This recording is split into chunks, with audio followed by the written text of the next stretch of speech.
ठाकरे? असं आहे की महायुती विरुद्ध ठाकरे, आता जे तुम्ही जर पाहिलं की उद्धव ठाकरे असू द्या की राज ठाकरे असू द्या, ते इलेक्शनमध्ये आपल्या स्वतःच्या फायद्यासाठी एकत्र येतात.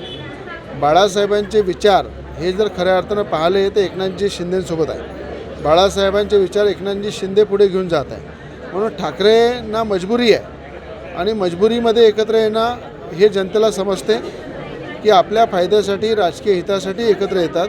पण हिंदुत्वाचे विचार जर कोणी टिकून ठेवले आहे तर ते एकनाथ शिंदेंनी टिकून ठेवलेले आहे. तर मराठी जनतासुद्धा आमची मुंबईची ही जाणते की महाराष्ट्रीयन आपले देवेंद्र फडणवीस मुख्यमंत्री आहे, महाराष्ट्रीयन त्या ठिकाणी आपले एकनाथ शिंदेजी आहे. तर मराठी माणूस निश्चितपणे या ठाकरेच्या मजबुरीच्या युतीला बाजूला ठेवून एकनाथ शिंदे आणि देवेंद्र फडणवीसांना साथ देते. येणाऱ्या काळामध्ये एकनाथ शिंदे मुख्यमंत्री बनतील असा दावा सुद्धा होत आहे. हे दावे अनेक होतात, पण आमचं ठाम मत आहे की पूर्ण 5 वर्ष या ठिकाणी देवेंद्र फडणवीस साहेबच मुख्यमंत्री राहतील.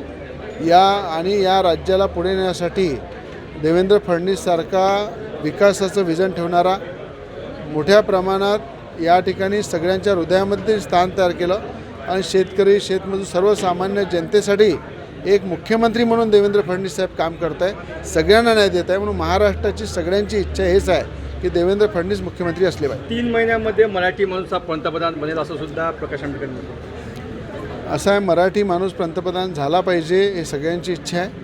आणि मला असं वाटते मोदीजी अजून 10 वर्ष आहे, तर मोदीजी जेव्हाही 10 वर्षानंतर जातील, राष्ट्रपती होतील, आणखी कुठल्या पदावर जातील, तर मराठी माणूस झाला पाहिजे. ठीक आहे.